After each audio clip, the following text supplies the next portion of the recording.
and welcome to the show. Well, there was only one news story that everyone was talking about this week.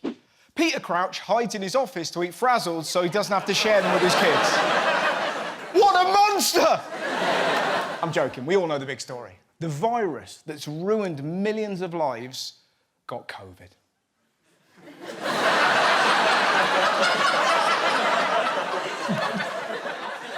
It was everywhere. This is a Fox News alert. We are interrupting our normal programming. Big breaking news coming in. We have breaking news out of the United States. US President Donald Trump and the First Lady Melania test positive. De Donald Trump. Donald Trump. Donald Trump. Donald Trump. Ladies and gentlemen, it got him. He got the Rona! That motherfucker got COVID. Yes, he did. The internet went crazy. Some accused him of self-medicating. Mary Berry had a pop. And my mum was absolutely gobsmacked. I can't believe he's eating frazzles on his own. Apparently, doctors are tracing everyone Trump had close contact with, which is terrible news for this guy's arsehole. I just can't believe Trump caught COVID. I mean, he's always taken it so seriously. The coronavirus, I think that at some point that's going to sort of just disappear. It will disappear. It's going to go. It's going to leave. It's like a miracle. It will disappear. This is going to go away without a vaccine. It affects virtually nobody. It affects nobody? Then why did you go to hospital and have the cheek to say this? Don't let it dominate you. Don't be afraid of it. Which is easy for you to say. You've got more doctors than a medieval king. It must have been tricky for the medics. How do you know whether the virus is affecting his brain? He's not exactly coherent at the best of times. It's absolutely paranoid. A lot of Renoverse Island. Statistics, logic, and cephahide. I mean, Christ, in an attempt to show that Trump was fine, his own daughter tweeted, "Nothing can stop him working for the American people. Relentless." The only problem with that, he was signing a blank piece of paper. I can write my own name. Relentless. Look, because I wipe my own asshole. Unstoppable. I've actually got that paper after he finished it. Did you see what he did when he was at his most contagious? It is vintage Trump. A mini parade. Oh my gosh, I love you! In a pandemic, when he's infected, in a packed car. I'm highly infectious. Road trip! What could be safer than sitting in a car with a COVID-riddled man whilst all the windows are glued shut? It's like a fucking Corona Dutch oven. What else did he get his staff to do? Lick his door handles and swim in his piss. But amazingly, the people he drove past love him. And I mean really love him. Oh my gosh, I love you! God bless our president. I will die for him. I will die for that man, happily. I will die for him. Well, your dream may yet come true. I tell you who doesn't love him, his wife. I bet she was delighted she didn't have to self-isolate with him for 2 weeks. They're not exactly close.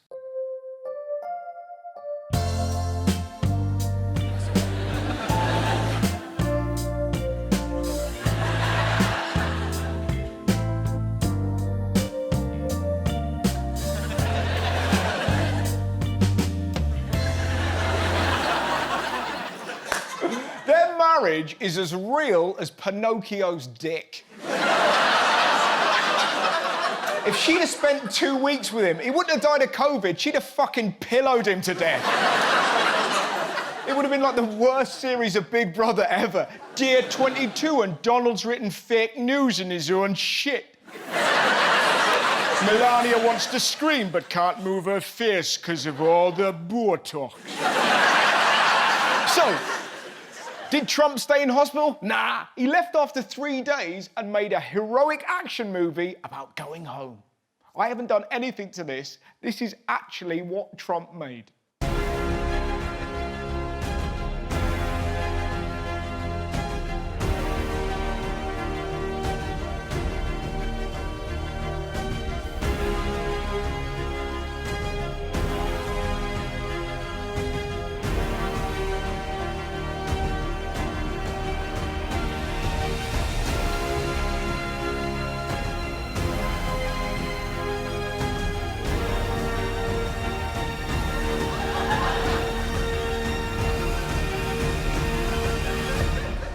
Unstoppable. Only problem, moments later, he was on a balcony breathing like a dying fish.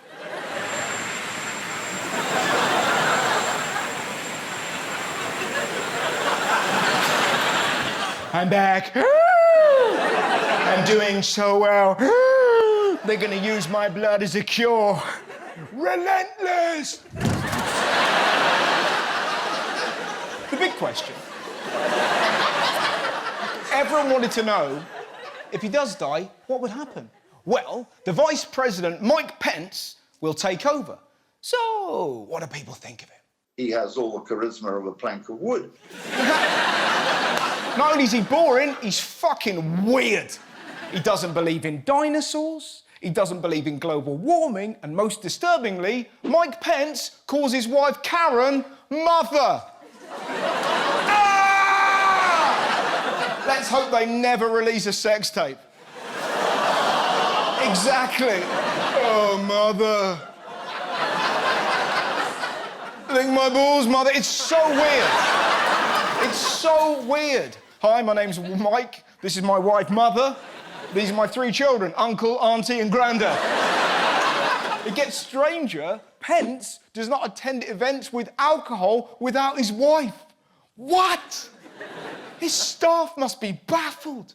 Mr. Vice President, we need you to meet with Angela Merkel. Will there be Prosecco? I don't know, Mike. It's a meeting about COVID. I better bring Mother. That's necessary. I don't want to get in the wrong idea. Mike, it's a meeting about COVID. Listen! The only person I fuck is my mom. I mean, if that isn't taken out of context and ruins my career, nothing will. I've only just thought of that. Why have I given the internet that? Do you know what's fascinating? Do you know what's fascinating? A lot of people didn't even believe that Trump had COVID. I think it's just a ploy because he did so bad debating. I mean, you can see why she thinks that. The first presidential debate didn't exactly inspire the nation. Quite frankly, this debate was a total mess. It was a train wreck. I hope the rest of the world wasn't watching. That was a hot mess inside a dumpster fire, inside a train wreck. This was an embarrassment. It was an unmitigated disaster. That was a shit show. Yes. Yes, it was. It was like watching a coked-up gibbon screaming at a dying badger. Do you have any idea what this clown's doing to Obamacare. I got rid of really totally. But no, Mr. President, Mr. President, you would have been Mr. much later, Joe. Mr. President, much later. Mr. President. Well, he's just shush for a minute. That is absolutely not true. We're going to move on to the second segment. $83,000 a month with no experience in energy. Will you shut up, man? Listen, You realize if you're both speaking at the same time. It's hard to get any word in with this clown. But those states allies by the World Bank.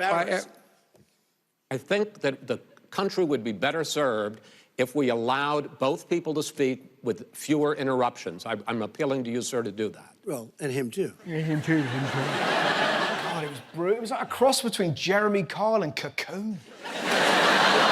Trump interrupted 128 times. You know they should have got to moderate? This woman. Shut up, you cunt!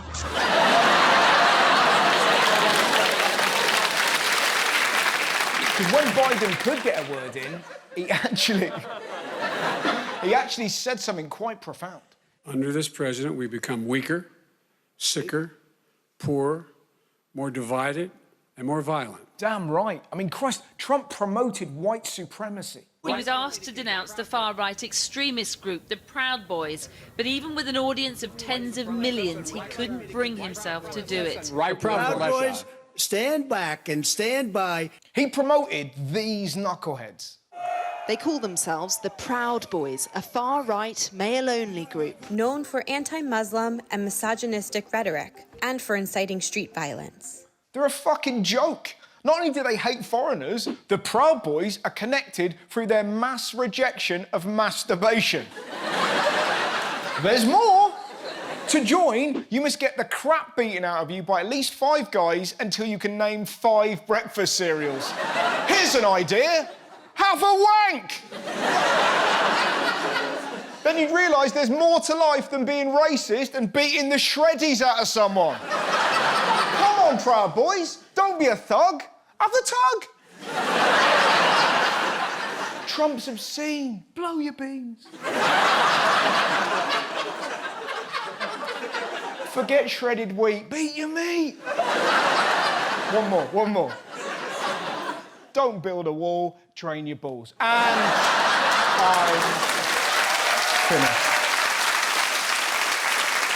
I'm finished. Maybe America doesn't need Trump or Biden. Maybe it needs a woman, because apparently, exactly. This is interesting. Female-led countries had half as many COVID deaths as those with male leaders. Who knew? Who could have predicted that leaders like this would be better than leaders like this? Surely it was obvious. Women have empathy, compassion, resilience. I mean, Christ, you bleed from your fannies every month. Does it bother you? No. I've seen the adverts. You're out there roller skating. Drip, drip, dripping your way to victory. My dad has to have a sit-down after a curry. Male leaders couldn't handle a period. They struggle with the basics. Did you see the Belgian deputy leader trying to put on a mask? En dan is het kwestie van je mondmasker.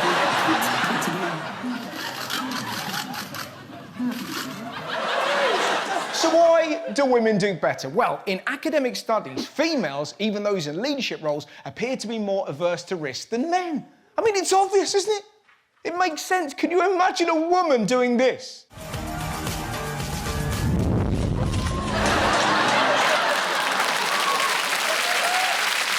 Join me after the break when I'll be talking to Mo Gilligan.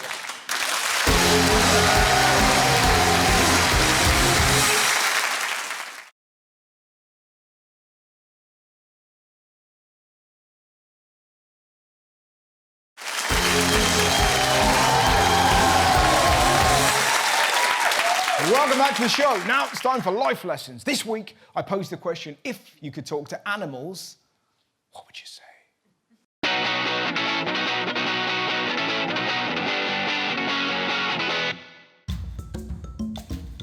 If I could communicate with animals, I'd tell them I'm onto them. I know dogs know what the fuck's going on, but they get us to walk them and they pretend they don't know what's going on because they want us to pick up their shit. Imagine you were walking around and someone had a leash around your neck and you were just you just took a shit, someone picked it up for you. I know you know what's going on. Dogs are watching this right now, barking at the screen. I would ask them if they really care about vegans. Like, do they care that vegans don't eat animals, considering animals eat animals? Think about it. If I could talk to animals, I would tell bats to keep to themselves. They've caused enough drama this year. I would walk up to a lamb and say, your mum was bare tasty. If I could communicate with animals, I'd tell them to watch Selling Sunset on Netflix. It's superb. I would have loved to have asked a few ex-boyfriends' dogs, like, what does he do when I'm not here? Have you ever met a girl called Julie? What does she smell like? If I could tell any animal about Selling Sunset, I'd say aardvarks, because they just need cheering up. God. I thought of an answer for this, but I feel really bad. I was gonna say, I feel so sorry we've made so many sauces that go with you so well. That just seems like I'm gonna make so many people so angry. I'd befriend horses, so I would never be in need of a ride. Say, hey, horse, boxer, I'm going out tonight. I'm gonna get pretty wasted. I reckon I'll be done around 2. Everyone else is waiting for the Ubers. Meanwhile, oh, what's this? A noble stallion. And I crawl onto my equestrian friend, and he or she takes me all the way home, majestically as I vomit along the streets of town. If I could communicate with animals, I'd get my dog, Mick, and what I'd let you know, mate, is, do you see when I leave the house? I am coming back. I wish I could just let you know, because I've left this house, I reckon, maybe 4,000 times. Every time I go, he's like a World War II widow whose husband has been killed in action. And every time he comes back, he cannot fucking believe his luck. It is beautiful, but at the same time, buddy, I'm coming back. I know, I promise.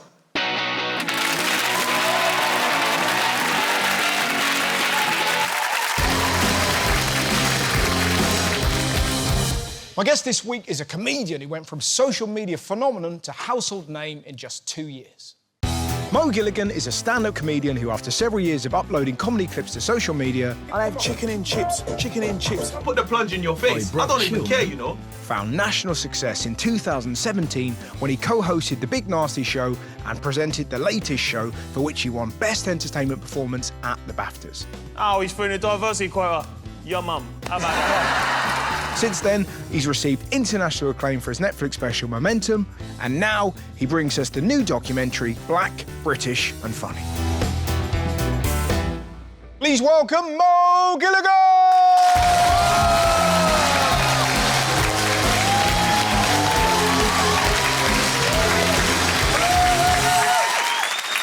Hello.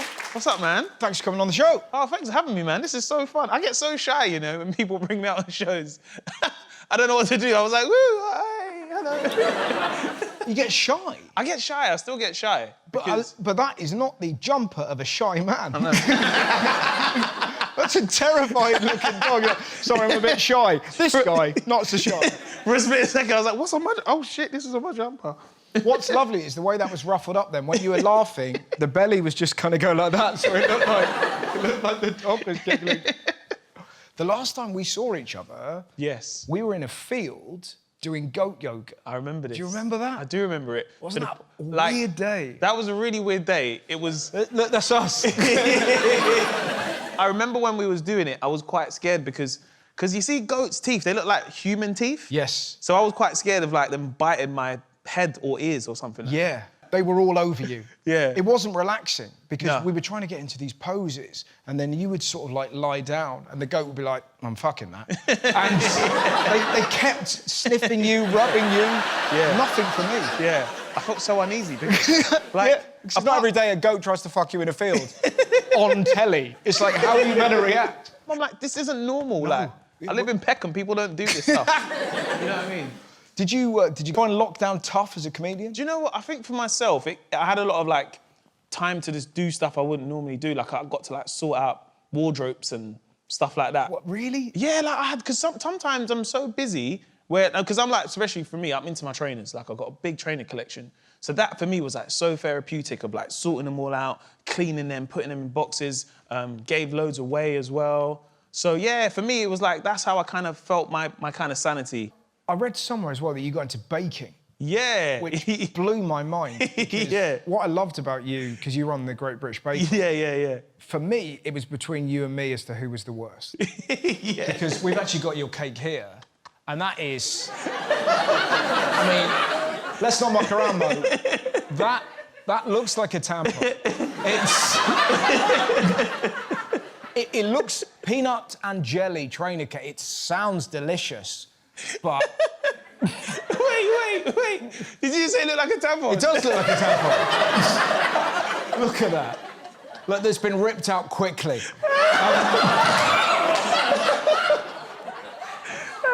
What did it taste like? It tasted really good. Like... I mean, to be honest, mine wasn't much worse. Look at that. The perfect Sunday on the sofa. What was your... What is that? What was in it? So what they said is they said, what makes you happy? Yeah. And for me, it was just having a relaxing Sunday. That's me on the right, and that is my wife on the left. And that thing that's sort of like... Is that someone... You've killed someone? Is that someone dead? That's my dog. That mess in the corner is the TV, and we're watching the TV. Okay. Do you know what was... It took me 2.5 hours to make that. Yeah. And Prue genuinely didn't eat it. She didn't eat it? Didn't even... But she walked past it. Have you ever, like, served food to a cat that's just gone, nah? Like that. 2.5 hours. I nearly had a breakdown. Now, we should chat... You've got a documentary out. Yes, which I'm really looking forward to. Yeah, genuinely. It's called Black, British and Funny. Yeah. It's on Channel 4. Yes. What inspired that? For me, it's like, especially being in a place of comedy and the route that I had come from through comedy, I didn't go to Edinburgh, mainly one, because I couldn't afford it. And when I kind of did go to Edinburgh, I was like, right, this is really cool, but it's not really for me. And my route came from the black comedy circuit. And then what kind of happened where I kind of had this transition of kind of doing some videos, done a tour, and then kind of got on TV. And sometimes I started reading articles and be like, oh man, like Drake discovered this guy. He's on TV. He was working in retail 3 years ago. And I was like, that's not the story. That's not how I kind of got to the position I am now, really.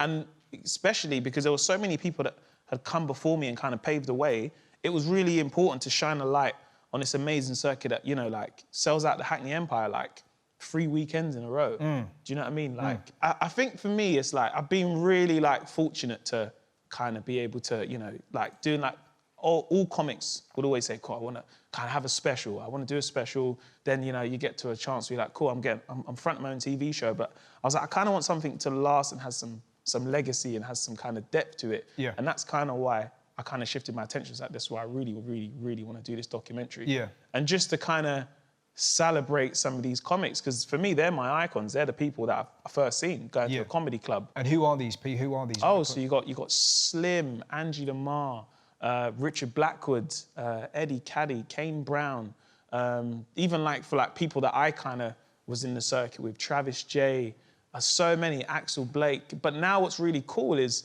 you've got these young up-and-coming... Why do you think, like, a lot, like, because I know a lot of the people you just listed there, with the exception of Richard, why do you think so many of them didn't get the mainstream success that someone like you's had? I don't know, sometimes I definitely think it is a one-in, one-out system. I remember when I first got my show on Channel 4, I looked back and I was like, right, like, who've had shows before me? And it was like Richard Blackwood and Lenny Henry, and that was it. And I think for me, I remember being that young kid, kind of staying up late to watch Richard Blackwood's show. And I think that's why it was really important to do this documentary, because there is that young kid who's watching me. Absolutely. It's really important to kind of shine a light on these other comics. Who were your idols growing up? Definitely Slim. Slim was the first ever comic I'd seen. That's the first ever stand-up show I went to. And he was so funny, because I'd always got a lot of my comedy from American comics. So I always say, like, America, they export entertainment. So it was like, oh, man, look, you've got Chris Rock on there and Dave Chappelle. But for me, going to that show, I was like, I feel like I know this guy. Right. He's talking about things that I can really relate to. Yeah. And this is really funny. Yeah. And I think that's the one thing that I really took away from watching Slim as, like, a 19-year-old kid. Yeah, I was like, right, I like this guy. I feel like I could just meet this guy in the street in my barbers, you know? Well, we've actually got a clip of the two of you together, actually. This is from the doc. So, Slim, how would you say it feels when, let's say you've just done Bad Boys of Comedy, it's been sold out, so that's 6 shows, 2 on Friday, 2 on Saturday, 2 on Sunday, and then the next day is Monday morning, you go back to your day job. Yeah, so to me, I kind of live, I call it a Clark Kent and Superman lifestyle. So at the weekend, I'm like Superman. Yeah. Yeah, all these gigs, you know what I mean? Superhero at these gigs. And in the week now, it's back to Clark Kent, glasses on. Yeah. I do a normal job, drive a van. But how does the Clark Kent feeling feel? Because you're like, hang on a sec, if I wasn't a black guy... Yeah. I could be Superman all the time. All the time. And I could be Clark Kent when I wanted to. Yeah. Not because I have to. Yeah. Do you know what I mean? I like how you put that. Yeah. Well, yeah, exactly like that, definitely. Do you sort of feel like, because of the success you've had, it's like your duty to bring others through? I wouldn't say bring others through, but definitely highlight the circuit that got me to the place that I am. Right, yeah. Because if anything, it's these comics that done it before me. Yeah. Before there was things like social media where you could just say, do you know, I'm going to do some stand-up, but jump on YouTube and create a channel and I can get another audience like that. Some of these comics didn't have that stuff at their disposal. So definitely for me, it was definitely to shine a light and celebrate this circuit, which is like round the corner from the majority of people. Yeah. You know. Why do you think? Because it's such a big circuit, but it's not part of sort of mainstream entertainment, is it? Do you know what I mean? I wonder why that is. Well, I think it's just like if you think of representation on TV, I think for me, like whenever I go to Heathrow, right, they've got this beautiful thing of it's really like diverse, and you've got people from all different backgrounds just when you get off a flight. And I think, you know, this country, we always really pride ourselves on how diverse we are. But then when you look at TV, it doesn't always replicate that. So I think if you don't see it on TV and it's not within the mainstream, then you don't know if this gig happens, you know? And I think that's the difference, really. It's fascinating. And it's not just this as well, you're doing everything. So you're doing The Masked Singer. Yes, doing The Masked Singer. Which is mental. You won a BAFTA, which is fucking amazing. Oh, cheers, man. You're also doing The Big Breakfast. Yes, The Big Breakfast has come back. I'm doing The Big Breakfast. Who are you doing that with? I don't know if I can say just yet, but I remember... Can you give us a hint? I can't, I'm not allowed. Not through mime? No, not even through mime. Yeah. It's got to be a lady. Could possibly be. I can't confirm or deny. And give me one clue. I literally can't give you a clue still. Is it Michelle Obama? You got it. That'd be great. That'd be fucking amazing. You, Michelle Obama, Zig and Zag. Just Is Zig and Zag coming back? They could possibly. There's so much secrecy that the thing is, I don't want to say this is happening, that's happening, because it could still change. It's still coming out next year. So what else is on the horizon? Anything else? I think that, and then we've got the tour. Yeah. So when does the tour start? So the tour is in September. September 2021. 2021, and it was going to be a world tour. Well, it still could be possibly, but it was really interesting because people was like, "Oh, you must be gutted not doing a world tour," and I'm like, "There's bigger things going on right now. Like I'm not." Like, things happen, innit? Yeah. Like, it doesn't really matter. Like, really? I'll still be... Yeah, because I wish I was like that, man. I was absolutely gutted. Was you? Yeah. I was, yeah. Well, I was in Denmark when it kicked off. And so you was kind of touring? I was fucking ready. Oh, you know when you're just like... gigs in Germany and Holland, and then... And then it finished. God, I miss it. I think that's the cool thing about being a stand-up. You know, it's kind of like performing at a club. People go there with troubles, things going on, work, etc. And then for that hour, they just kind of forget and just have a laugh. It's bliss, isn't it? You're just sort of lost in the laughter. Yeah. It's amazing. And laughter's contagious as well. The amount of times I've been at a gig and someone's laughing, what's going on? I don't know what's going on. Like, it's such a fun experience. What's fascinating about laughter is the best, you know when you're laughing with mates? Yeah. And you don't quite know why you're laughing, but because your mate's got a goofy laugh, you're lost in that laugh, and then you're kind of, and you never know why and you just laugh. It's just... It goes on and on and on. Yeah. What's your favourite type of laugh, though? My favourite type of laugh is the woman that can't quite control what's spluttering out of her face. You know that? I'm talking about grunts. I like it like that because they don't want to make that laugh. It's like tickling a dog. That's the bit. You've got them right. Do you know what I mean? How about you? What's your what gets you? I like the laugh my favourite laugh is when the laugh dies down, but you can tell someone's still thinking of it. Yeah. So like.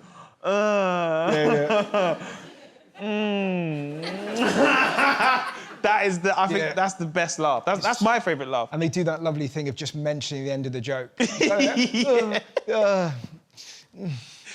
Chips. It's lovely. Oh, God. Let's go do a gig. Ladies and gentlemen, the fantastic Mo Gilligan. Thank you. Join me after the break for People's Poll, where we ask you to relive the crazy nights out we can't have anymore.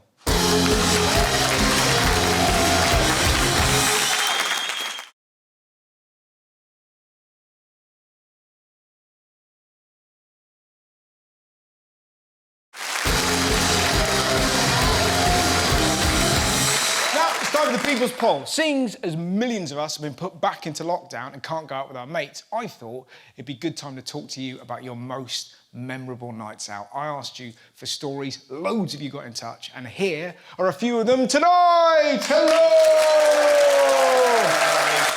Fabulous. Hello. So, let's talk nights out. Who should we go with?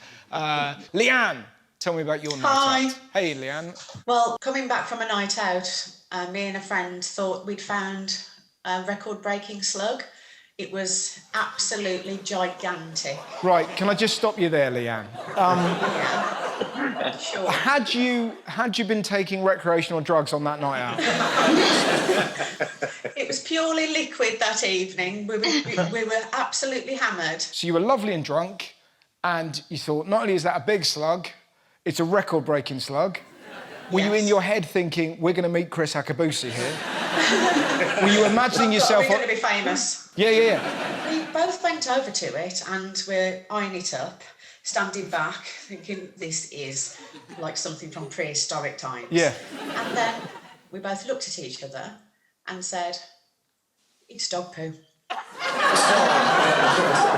We've been staring at dog poo. Wow. Yeah. But tell me there was an optimist within you going, but it looks like a record-breaking dog poo. Harry, tell me about you. Well, I was out again with some friends and they were having a bit of an argument, so I walked off and sat down on a bench. And then a pigeon walks out from underneath this bench. Okay. So me being drunk and stupid, I thought it'd be pretty funny if I could pick that up. So well, hang on. When you say pick it up, do you mean pick it up, or do you mean like what's happening, baby? No, physically You come here often? You like crusty old bread? I've never seen a pigeon bang. I've seen, like, you very often see pigeons like, fucking what's happening? Yeah. And they do that weird thing with the tail. Like, and there's always one going, fuck off. We're out in public. Is everyone going to shag you near a bus stop? But I've never seen two pigeons actually bang. Not seen them bang, no. So you're trying to pick up this pigeon. Yeah. So it jumps into my hand. So Did it jump into your hands? No, I put my hand in front of it and it walked into my hand. Harry, that is bollocks. Like, that's just never happened ever. And like, kind of go, I just put my hand like there, and the pigeon went, why not? And just fucking sat there, like this ever happened in the history of the world. Otherwise, that would happen all the fucking time. If people were like, you know, a pigeon. So yeah, even though you're pissed, you put out your magic hand and the pigeon goes, for me. So I've got the pigeon. Yep. My friends see me with a pigeon. They're like, why has Harry got a pigeon? And then this goes on for about 25 minutes, 30 minutes, and I'm getting a bit cold at this point. I've got this pigeon in my hand and it won't fly off. So me and my friend decide to do the logical thing and just take it in the club with us. Nice. So obviously there's doormen at the clubs, aren't there? So yep. I was holding the pigeon in my right hand. I had my friend on the left, so the bouncers couldn't see me, and we both just sort of walked in. And there you are, we have a pigeon in the club. Yeah. And what happened there? Did the pigeon stay with you all night? The bar at this particular club was like a circle, so I put the pigeon down on the bar whilst I ordered a drink. Finally! Fucking hell. Obviously, people start clicking, it's like, is that a pigeon? And I'm like, oh yeah, sorry, that's mine, and pick it back up. We know each other for 25 minutes, yeah. Yeah. It's emotional. Yeah. And then, eventually I did leave the club and put said pigeon back down in the park. Wow! So you stayed with the pigeon the whole night? How lovely is that? Yeah, had a better night than I did. Fucking right. But again, I just imagine that moment where the other pigeons go, where the fuck have you been? That pigeon's like, you won't believe it. I've been Vodka Revolution. Great story though, Harry, fantastic. How about Hayley? How are you? What's the weirdest thing? I'm fine. So I used to work in a village pub when I was at college, and we had a guy come in who wanted to propose to his girlfriend later that evening, which was lovely. Yes. But he wanted to freeze the ring in an ice cube and put it in her drink. Right. Which is lovely, I guess. Yeah. Also, anyway, it was... to hear the phrase, I want to freeze the ring in a village pub would really terrify you, wouldn't it? So he came back in later that day. He'd already given us the ring that morning and we'd frozen it in the ice cube for him. And it was quite a hot summer day and it turned into a hot summer evening. So we gave them their drinks and they went out to the garden. And about 20 minutes later, he came back to the bar and he looked a bit pale. And we were like, everything okay? And he sort of looked horrified and said, well, the ice melted and she knocked back her drink, swallowed the ring, poked on it, puffed it up, thought it was a piece of ice, so bit down on it and broke her tooth. And now she's on the phone to the emergency dentist. But through the tears, she did say yes. And presumably he went, nah. He looked kind of horrified that he'd caused her so much pain, but they did come back and have their engagement party at the pub, so presumably it all went well from then. Oh my God. I don't know what, it's so painful. You know when something's so painful, it makes your fingers go, nah. The idea of biting down on a ring, and there's better ways of putting it than that, but... Richard. Hello. Well, mine's from back in the old days when I used to work in a local nightclub in Bristol. Nice. And yeah, there was a young couple that met on the dance floor. They went looking for somewhere to get a little bit handsy, as you do. And they went into the cleaner's cupboard next to my bar. They didn't get very far, though, because it was already occupied by one of our glass wash boys who was actually balls deep in Henry the Hoover at the time. I mean, Richard, that was like Jack and Ori just suddenly got real, wasn't it? Once upon a time, in a lovely pub in the West Country, there was a couple who were trying to get a little bit handsy. Oh, look, there's a bloke balls deep in a Hoover. Presumably, the Henry the Hoover was no longer smiling. Something like that, kill me. He looked pretty happy with the dick up his nose, but the couple ran off. The guy was stood there laughing, but kind of running away at the same time, and he didn't really know what to do with himself. The girl was long gone. Yeah. And then the glass wash boy himself actually did the waddle of shame, trying to run through the club because he was trying to pull up his pants on the way out, and he didn't quite get them all the way up before he found a fire exit and nearly fell down the stairs going out. Like, so you're in a nightclub? Yeah. You've got options.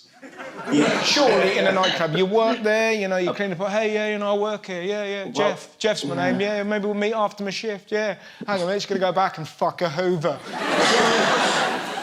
Was he fired? He tried to come back the following week, but was promptly asked not to. Do you reckon he came back for the job, or do you reckon he came back for Henry? Just pulling on the extension lead. Come on, Henry. He's like, fucking leave me here. Wow, that has been educational, guys. Brilliant stories. Thanks very much. That was so great. I'll say farewell to you now, my friends. Thank you so much for coming on the show. That was fantastic. See you later. Bye-bye. Bye-bye. Wow. Now it's time for a very special treat. Earlier on the show, Mo Gilligan was talking about Slim, the comedian who inspired him the most at the start of his career. So I thought, why not ask him to be a stand-up on the show? So please welcome Slim!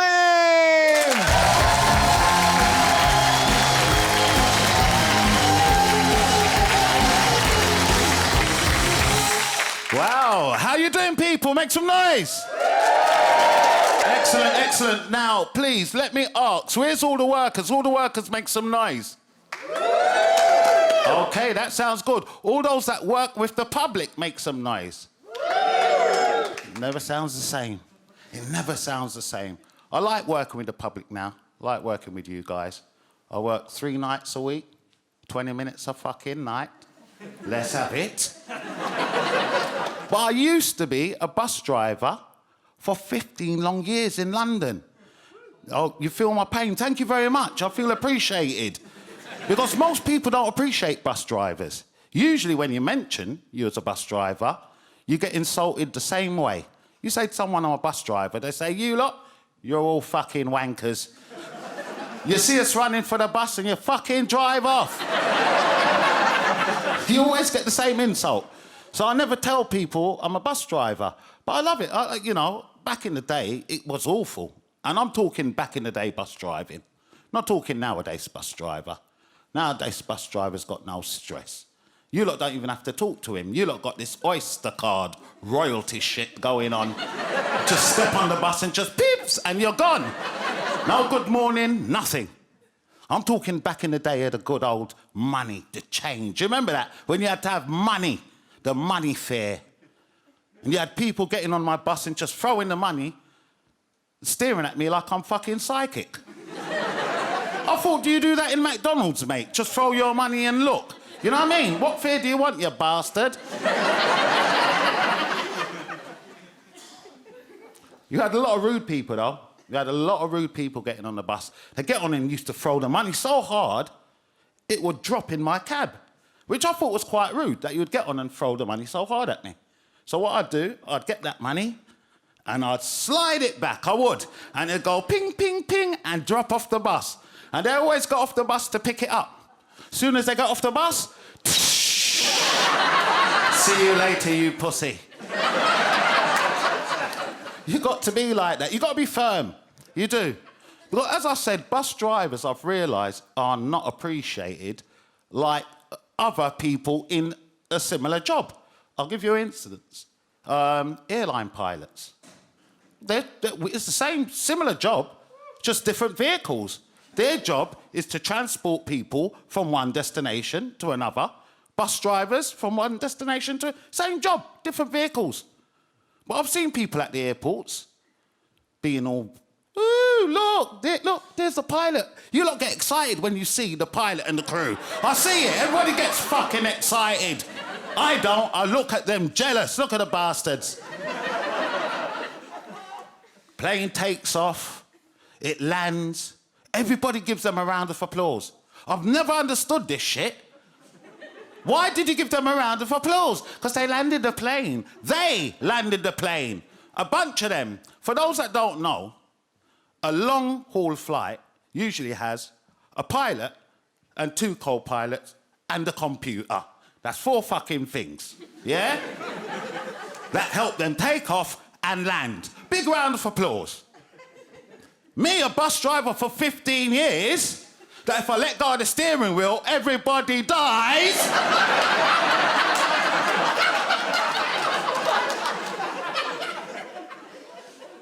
Can you see why I might be a tad bitter? I left eventually. I did leave the buses. I had to. Because kids at that. That's why, kids. Can't stand the bastards. I can't. And do we have parents in here today? Could you make some noise if you're a parent? Control those bastards. Control them. You know, because you all see it. Kids, little kids, primary school age. They get on the bus, sit down. What's the first thing they fuck about with? The bell. You see? The buzzer. You see, you watch them doing it, you wouldn't fucking help. The buzzer. And they try to look cute doing it. You see them? Ding, ding, ding, ding, ding. Ding, ding, ding, ding, smiling. Telling their brother, go upstairs, press the one upstairs. 8 hours a fucking day. Back in the day, parents used to say, oi, stop that, pack it in, behave yourself. Parents don't say nothing to their kids now. They're on the phone, get away from me, you bastards. I thought that was quite rude when kids done that. So I thought, well, if you won't discipline them, I will. Do you know what I used to do? I'd watch them in that big rear view mirror while I'm driving. I'd be driving and watching, waiting for their little head to line up with said post. Yes, I would. I don't give a fuck. You know, they're holding on my seats, jumping around, happy as fucking Larry. No, as soon as their head lines up correct, quick step on the brake, bang! Get the fuck off of that. I know.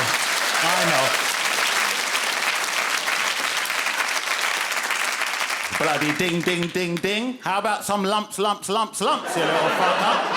How about a brain hemorrhage? And now, I understand some of you people are looking at me like, boy, he's a bit harsh. I don't give a fuck. I don't. I'm a parent myself. Got 6 kids. I've got 3 of them born in the same month. Can you believe that shit? Now, I noticed, like, the laughter died down a bit then. I immediately got judged in here. As a black man as well. You racist bastards. I'll explain myself, so I'm not judged like a man whore. The 3 born in the same month are all of the same lady. They're different ages, but they're all born in the same month. I mean, that baffled me for fucking years. How do you get 3 kids off the same woman, different ages, but they're all born in the same month? I had to take a calendar to work this shit out. I did. I took the calendar and counted 9 months back from their birthday. Turns out it's my fucking birthday. These are my little birthday presents, don't you know? Please don't laugh. When it's my birthday now, I don't want no punani, yeah? She can keep that shit. Expensive fanny right there. It is. Ladies and gentlemen, you've been an absolute wonderful crowd. My name is Slim. Thank you.